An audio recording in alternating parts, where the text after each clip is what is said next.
లాస్ట్‌లో బెగ్గర్స్ అవుతారా sir? Okay. So, ఇదే క్వెషన్ మిమ్మల్ని కూడా అడుగుదాము. సో, మరి ఏ మాత్రం ఆలస్యం చేయకుండా పిలిచేద్దాము సుహాస్ గారిని. సో, మీరు చెప్పండి మీ లైఫ్‌లో ఓ భామ అయ్యో రామ అని ఎప్పుడు అనుకున్నారు? అయ్యో రామని ఎప్పుడు బాధపడలేదండి. ఎందుకంటే అదే మా వైఫ్ చాలా సపోర్టివ్ నాకు. స్ట్రగ్లింగ్ అప్పుడు కూడా అమ్మాయి జాబ్ చేస్తా నాకు డబ్బులు పంపించేది కాబట్టే ఉన్నాను. సో అయ్యో రామని ఎప్పుడు అనుకోలే. అండ్ రామన్నకు కూడా అప్పుడు టైటిల్ అంటే లవ్ స్టోరీ కాబట్టి అలా పెట్టాడు కానీ ఆయనకు కూడా వదిన మంచి సపోర్టు. మాలో చాలా మందికి వైఫ్స్ సపోర్ట్ లేకపోతే మేము ఎప్పుడో ఎగిరిపోయేవాళ్ళం. ఓకే. సో, సినిమా గురించి ఫ్యూ వర్డ్స్. ఆ, నేను మాట్లాడినప్పుడే ఏడుస్తుంది. రామన్న వాళ్ళ అబ్బాయి ఏడుస్తుంది. చెప్తానే ఉన్నాను దాని నుంచి ఏమన్నా సపోర్ట్ చేయకపోతే డబ్బింగ్ చెప్పను లాస్ట్లో అని.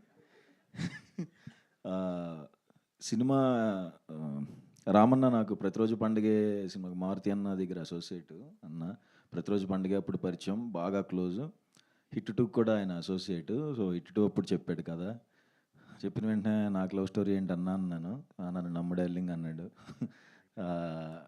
చేస్తున్నప్పుడు కూడా చాలా సిగ్గుపడుతూ చేశాను సినిమా. అలవాట్లేని జోన్ అది. టీజర్ కూడా అందుకే ఏంటో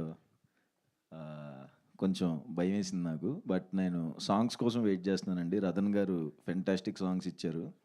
చాలా ఎంజాయ్ చేశాను. భయంకరంగా కనెక్ట్ అవుతారు సాంగ్స్కి. అందుకనే సాంగ్స్ ఎప్పుడు రిలీజ్ అని అడుగుతున్నాను. సో అండ్ ప్రొడ్యూసర్ హరీష్ గారికి థ్యాంక్స్. చాలా మంచిగా ఎక్కడా కాంప్రమైజ్ అవ్వకుండా మంచి బడ్జెట్ పెట్టారు.